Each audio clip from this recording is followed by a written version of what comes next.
focused on helping you massively increase your net operating income. I am Andy McQuade, and I want to thank you for tuning in to this first episode of the TCO Method. Today, we're going to talk a little bit about something I like to call two cars, no brains. Yes, two cars, no brains. It's catchy. People are probably going to get ticked at me for talking about it this way, but it is what it is. So without further ado, let's get right into it. So the TCO method is something I created over the last 4 years. Really, I guess I created it over 2.5 years because it's been a thing since the end of 2021. And the TCO method takes a whole bunch of different business practices and crunches it into a format for real estate that helps owners, operators, and investors make more money by doing things a little bit better in their real estate operations every single day. TCO, in case we didn't talk about it on the last episode, the introductory episode, episode 0. Apologies for the loud motorcycle that just drove by my house while I'm filming this.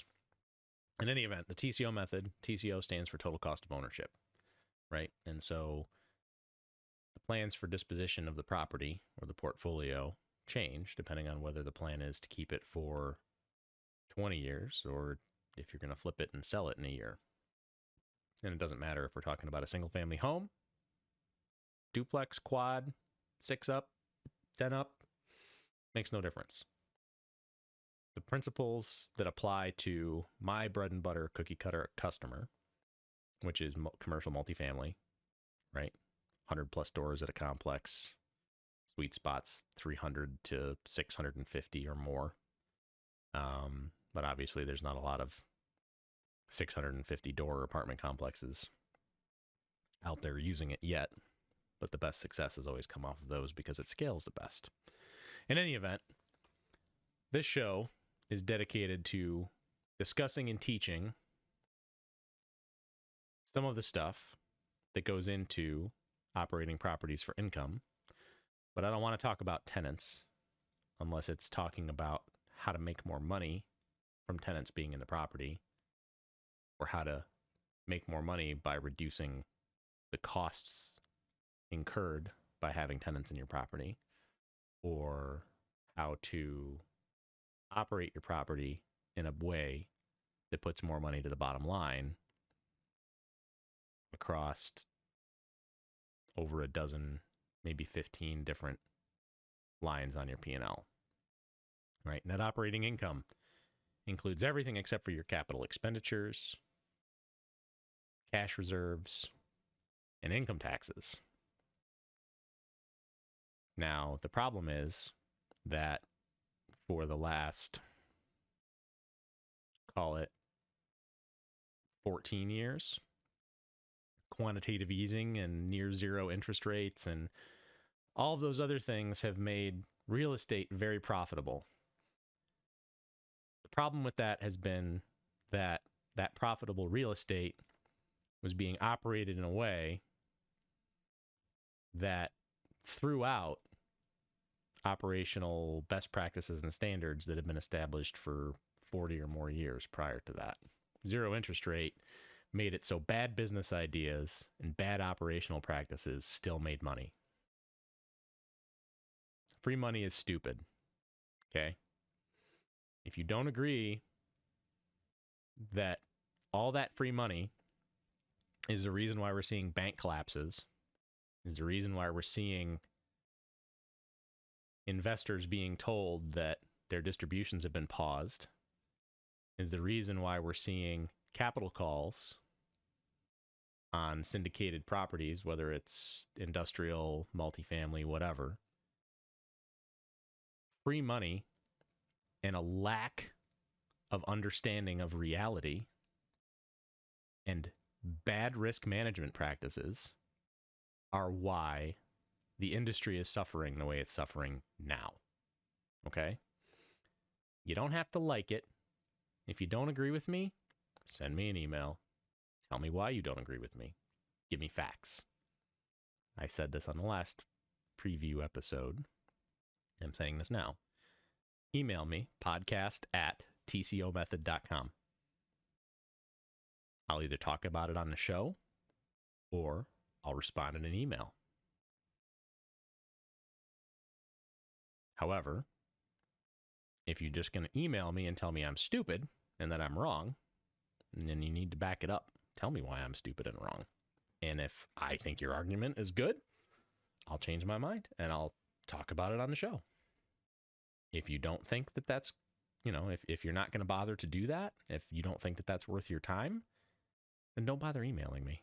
Because if you're just going to call me ugly, I knew that already. I have a face made for radio, which is why I'm doing this podcast. I just happen to be putting it up on YouTube too, because I'm going to have guests and stuff, and I want to get in the habit and make sure recording is good. So, anyway, we're going to talk a little bit about politics occasionally on this show. If you're just tuning in for the first time, thank you very much. I am Andy McQuade. I am the creator of the TCO Method.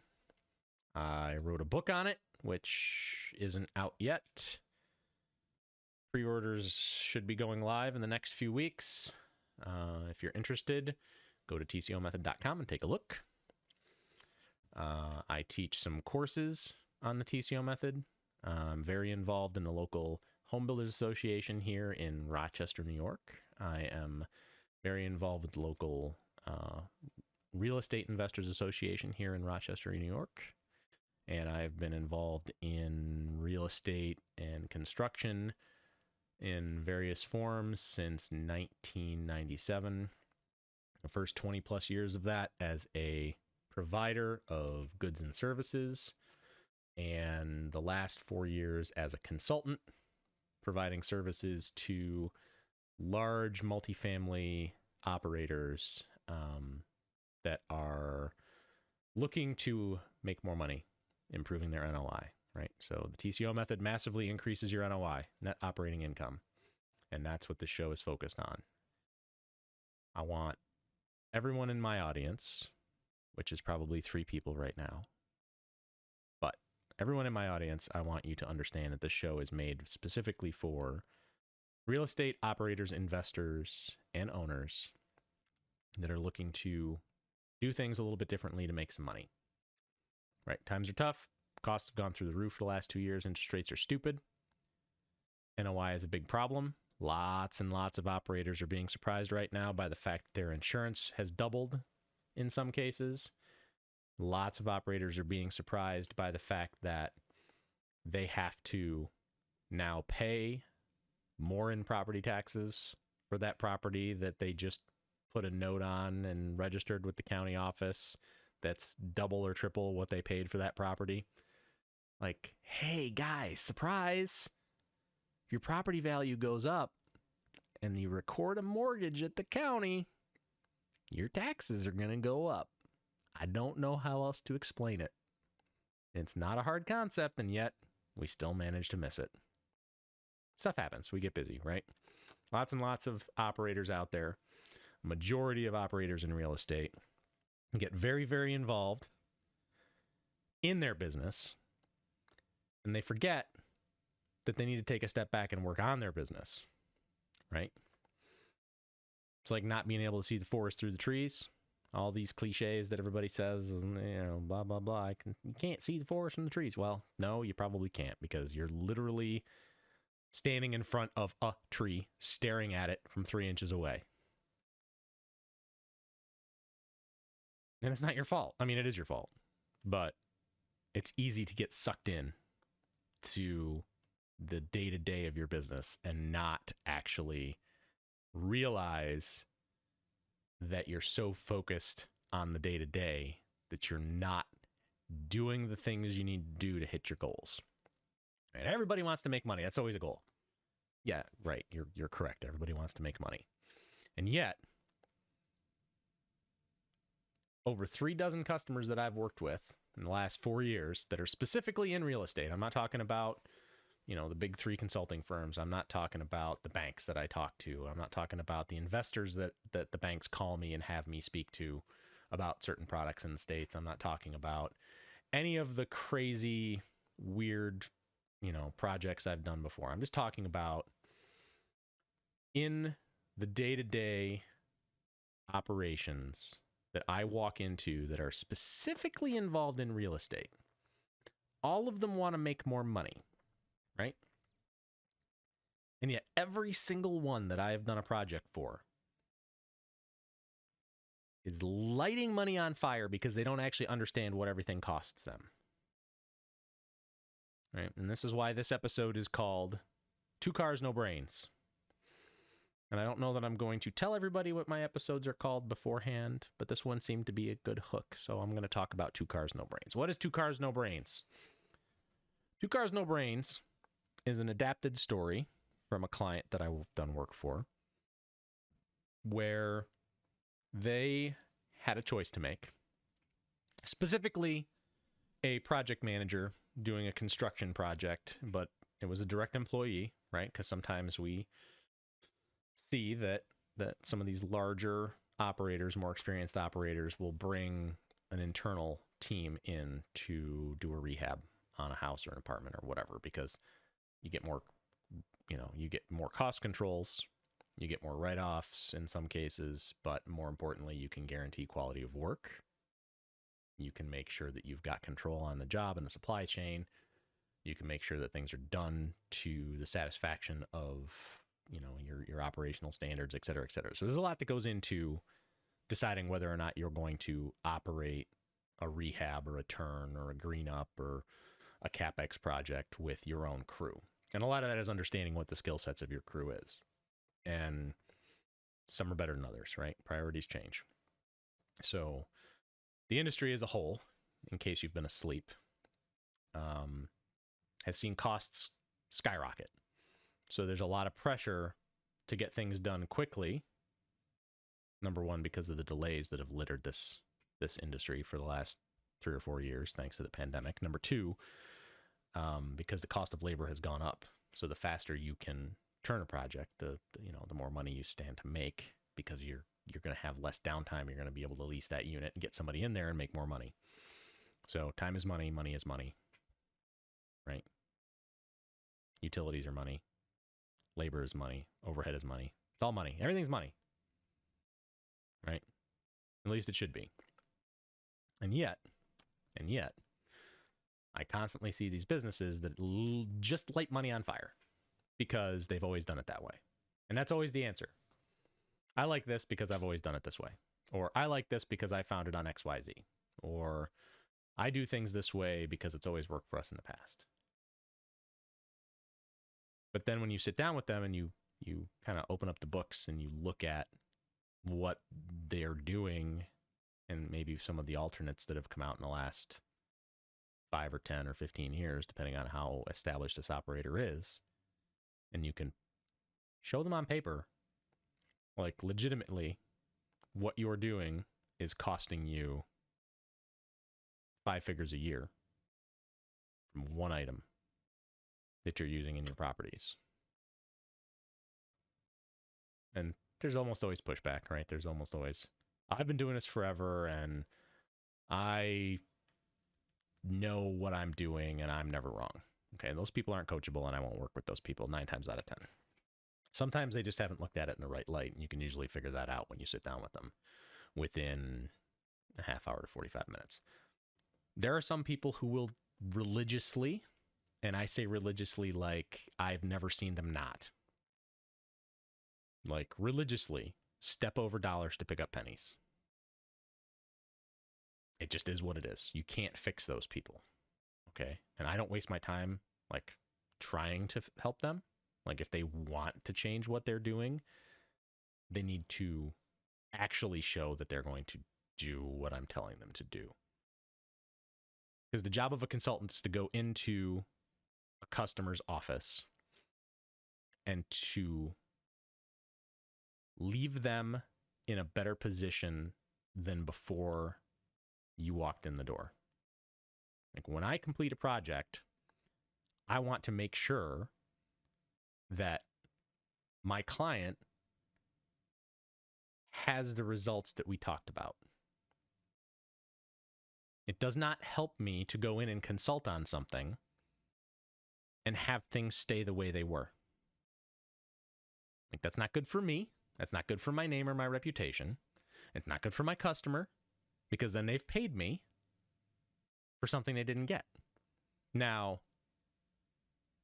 have I had clients that have hired me to help them with things where the things we talked about didn't happen? Yeah, of course. It happens. But it also happens with an understanding of, I'm one dude. This is your show. I mean, this is my show. This is the TCO Method. This is my podcast. But this is your show, as in this is your business operation. And I can tell you what you need to do. I can show you how to do it. I cannot force you to do it right. I also can't force your employees to buy into it when you're not looking. There's a reason why I only talk to V-level, C-level, and owners. Because when I start talking about, hey, we're going to do this thing called the TCO method, and we're going to completely change how you think about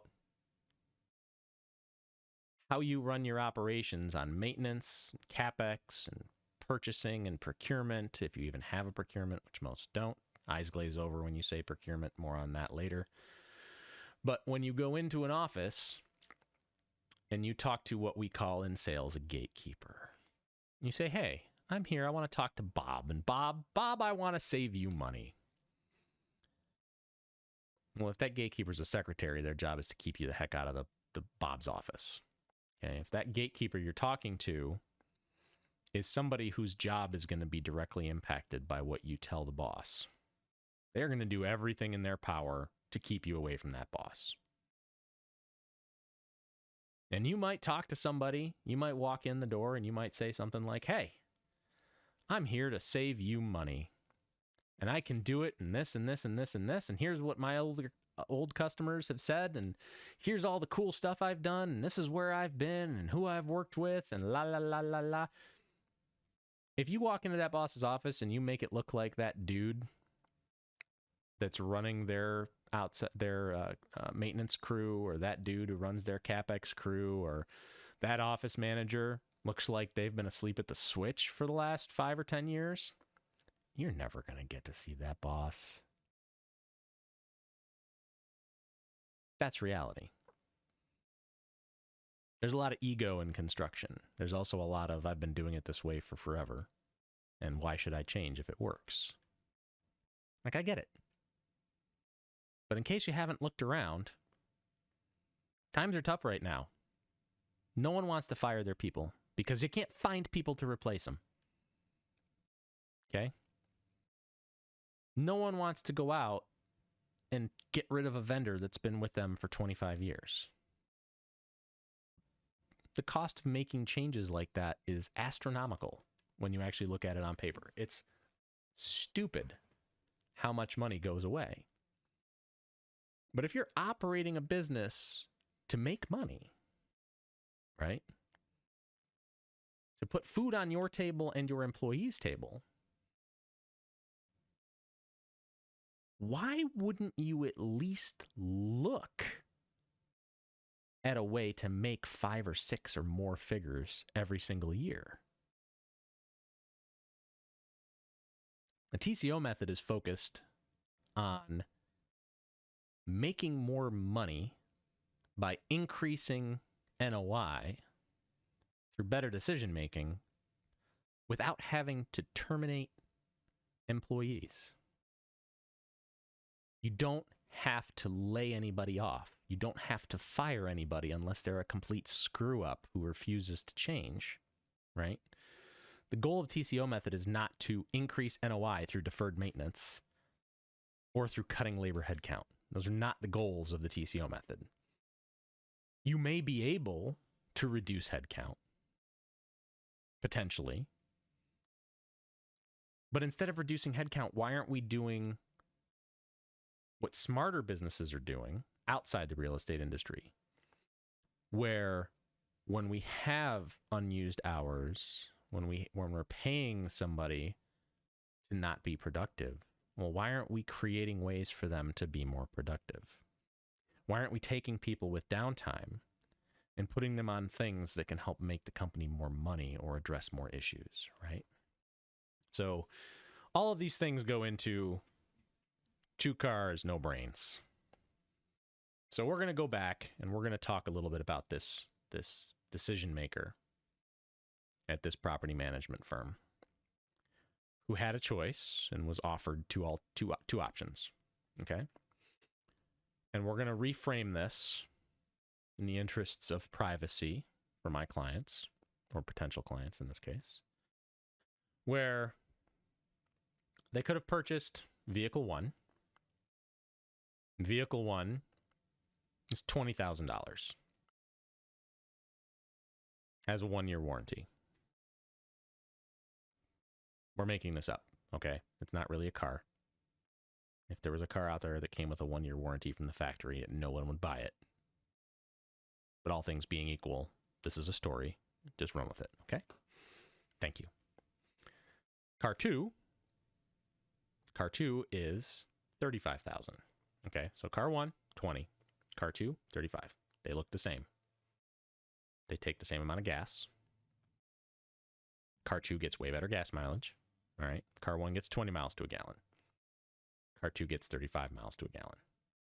Okay, car 1 is 20,000. Car 2 is 35,000. See the thing here? 20, 35, 20, 35. All right, anyway. For those of you not watching on YouTube, I'm waving my hands around because it's what I do when I talk. So it is what it is.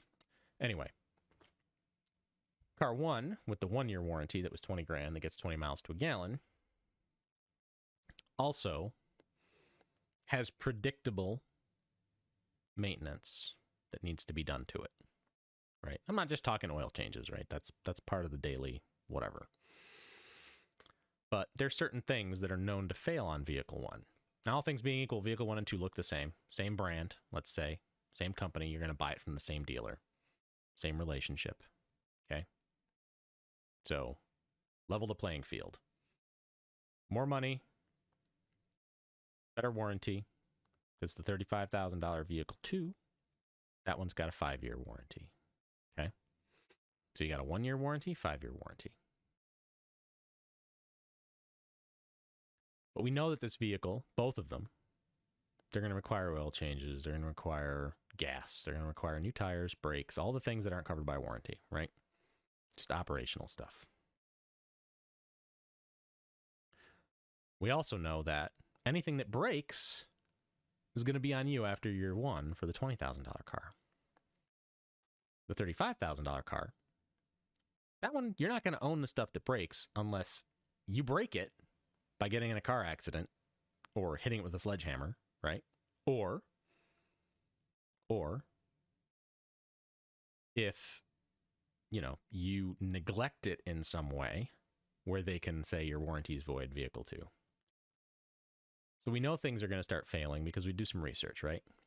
Vehicle 1 is known to have, bad wheel hubs. And they start going bad, and I'm sorry for anybody who's listening to this who's not a car person. It just is what I do. Sorry. It won't all be car analogies, I promise. This is the only car analogy I have planned so far. Anyway, we know that car 1 is going to have a bad wheel hub. We know that car 2 is going to have a bad wheel hub. They bought it from some second-rate factory in China. I don't know what to tell you. In any case, they use the same wheel hub on both vehicles.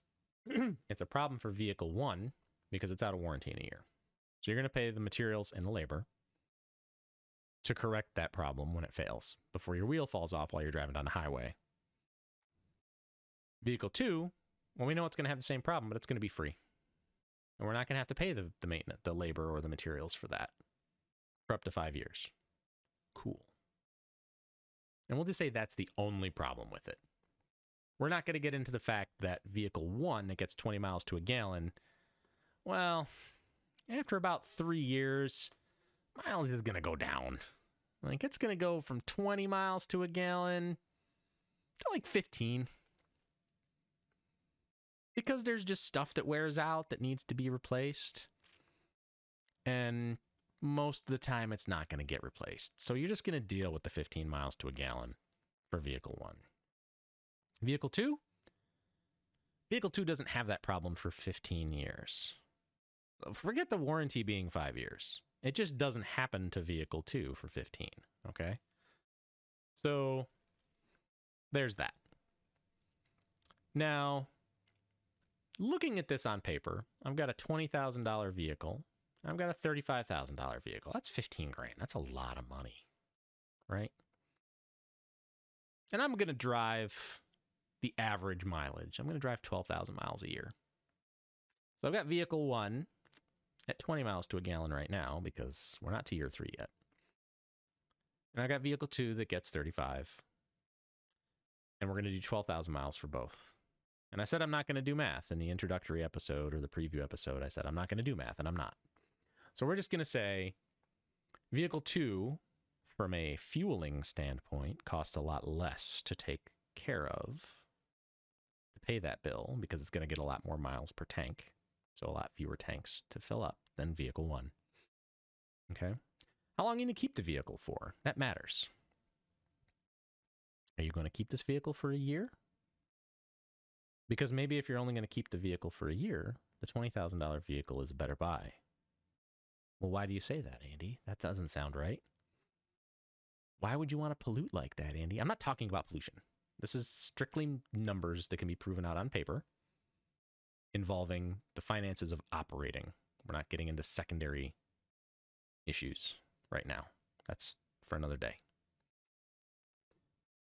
Vehicle 1 might only get 20 miles to a gallon, but I'm only going to keep it for a year. I'm not going to have to pay for that wheel hub that's going to fail on year 2. Okay? I'm not going to have to really worry about spending an extra $15,000 to offset the cost of vehicle 2 on vehicle 1 because I'm going to get rid of it in a year. So if I'm going to keep it for a year, it makes more sense to buy the $20,000 vehicle. And you just deal with the fuel until you unload that vehicle. But you're only keeping it for the warranty period. It's gone. Now, when you're comparing vehicle 1 and vehicle 2, and you're looking at the cost over 5 years, right? So let's still assume we're getting rid of it when the warranty runs out. We're not going to keep it past warranty. We're not going to drive the wheels off of it. Okay? Remember, this is called two cars, no brains. We'll get to the stupid shortly.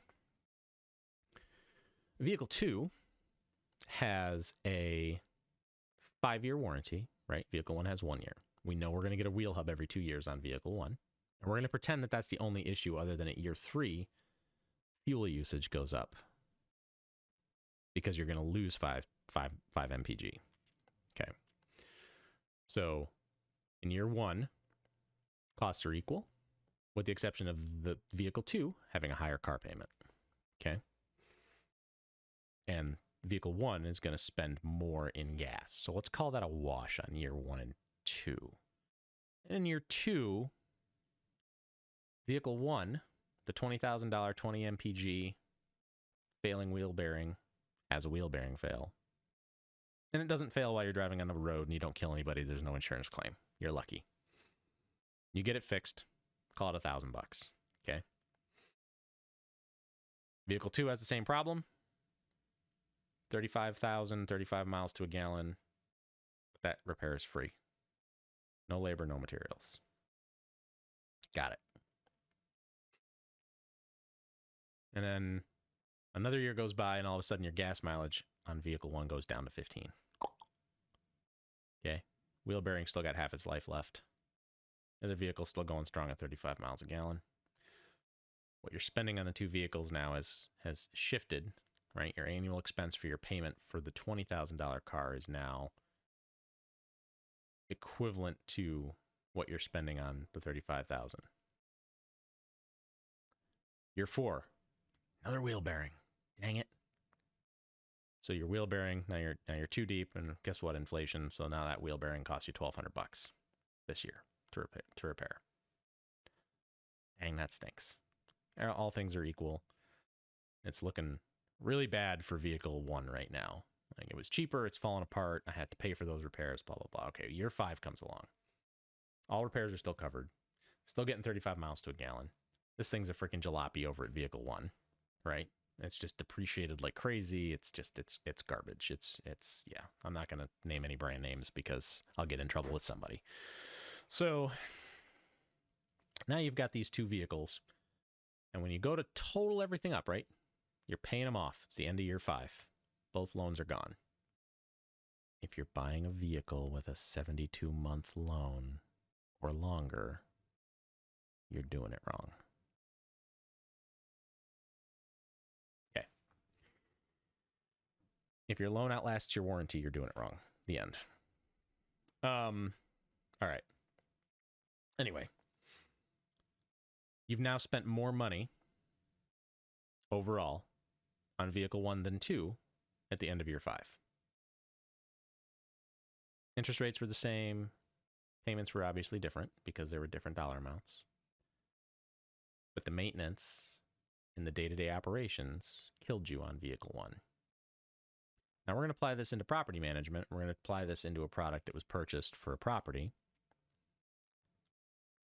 And then we're going to look at it at scale across, say, 700 doors. Okay. So now you're going to take a difference in cost annually, and you're going to multiply it out by the number of units, and then you're going to multiply it out by the number of years you plan to own that property. So all things being equal, if you're holding that property for 1 year, that $20,000 car looks really good. Because you're not spending anything extra above and beyond what the other one would have, except for a little bit of fuel. But the fuel is offset by, you know, the extra gas mileage for the other vehicle that the other vehicle gets. So you're getting better mileage, but you're not going to make $15,000 back in better mileage in a year. It's just not going to happen. Unless your gas is $42 a gallon, which I'm sure is where we're heading at some point in America in the future. But right now, we're dealing in reality, not in the maybes. So for a 1-year hold, vehicle A is really nice. Especially at scale. You saved yourself a ton of money. Cheaper is better, right? Look at my NOI. I had to spend the money anyway. I maximized my profit. Because this particular feature, you know, until we look at a long-term play over 2 or 3 years of NOI, we don't know what that's really going to look like. We're just hoping to hit that 50% so that we can say this is a good operation. We're at 95% occupancy and we're good to go. This particular thing doesn't add to the value of the rent. It just does not. You cannot raise rent because you installed this car into your property. All right. So now let's look at it from an investor standpoint at a 5-year hold. Okay, and then we're going to go to 15. 5 years down the road, this particular thing at scale is now costing you more money and eroding your NOI because you're using more utility, more gas. You're spending more money on repairs more regularly. And you know for a fact that you're going to continue to spend more for the foreseeable future, and you're watching it erode your NOI. So opportunity cost is a real thing, even in real estate. So you have to look at what is my decision from 5 years ago costing me today, as opposed to the NOI I could have added to this property, which doesn't just reduce costs, which increases my take home, what I keep, but it also takes and affects what you didn't get to keep. You have to weigh opportunity cost in a long-term play. You have to. And in this particular case, you're talking about 5 figures a year. So that's like raising rents by 6 figures. That's like adding almost 10 times the value in NOI or in asset costs from that extra NOI that you've now lost because you chose a product that was okay for a year and is now disintegrating on year 5 or costing you more money on year 5. And then when you look at it over 15 years, you go, well, how did that really look? What did that really cost me? And it really cost you over $1 million just in NOI, not in potential property value, not in what else could I be doing with that money to make more money, not in how much maintenance time did that product cost me, where those maintenance guys could have been doing something that helps me make more money, like doing an internal rehab unit turn, CapEx, something that helped me raise the rent. Instead, they're off fixing the car and changing the wheel hub. Right? You need to weigh all of the decisions on what you're purchasing, on what the disposition is for the, what the disposition plan is for that particular property, but also what is this going to do to my business over the next 5 years? What is this going to do to my business over the next 10 years? And again, if you're only going to hold the property for a year, it makes no difference. Who cares? But if you're going to hold this thing for 15 years, 20 years, if you can extend the useful life of it, like who's going to keep a car for 15 years? I do, but I don't buy cheap, junky cars. I know what those are going to cost me, and it's cheaper than a car payment every single year. However,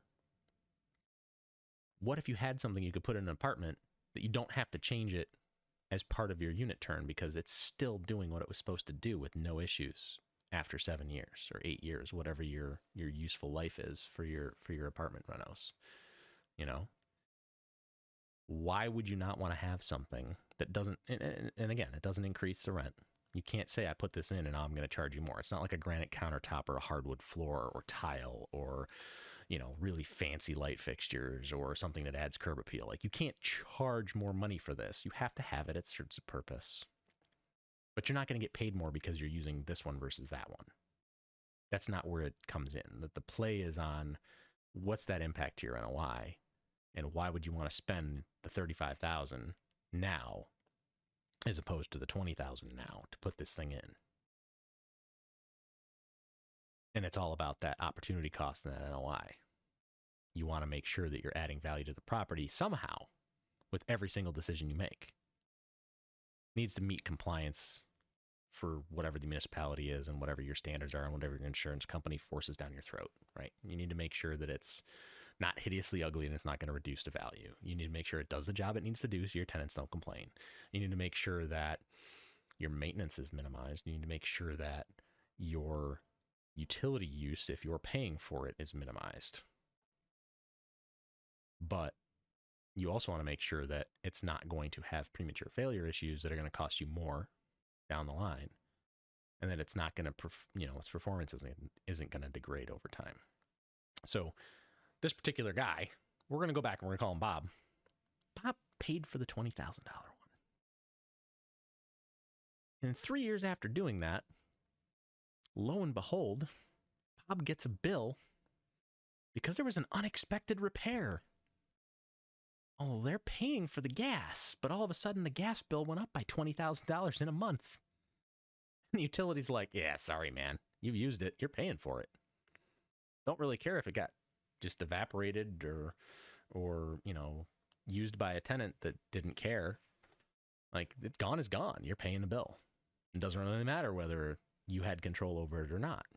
And then Bob's like, wow, that decision to buy those $20,000 cars was really a mistake because all of a sudden, one of them or two of them, something went wrong that we weren't planning on. It wasn't a wheel bearing, and all of a sudden it cost me an extra $20,000 in a year. And I'm stuck with that bill? Yeah, you are. Cost avoidance, risk management. It's a thing. You need to do it. You need to pay attention to it. So if you want specifics on what the product is, send me an email, podcast@tcomethod.com. I'm going to thank you for listening to Two Cars, No Brains, because that's what we're talking about today. And I say no brains. I love Bob. Bob's great, except for the fact that we told Bob that something like this would happen. And as much as I like saying, I told you so, Bob, I told you so. You could have paid a little bit more then to save over the life of that product. Oh, and that product actually didn't have a 5-year warranty. It had a 15-year warranty. And it didn't have the problem that happened to the $20,000 car. It actually can't happen to the $20,000 car.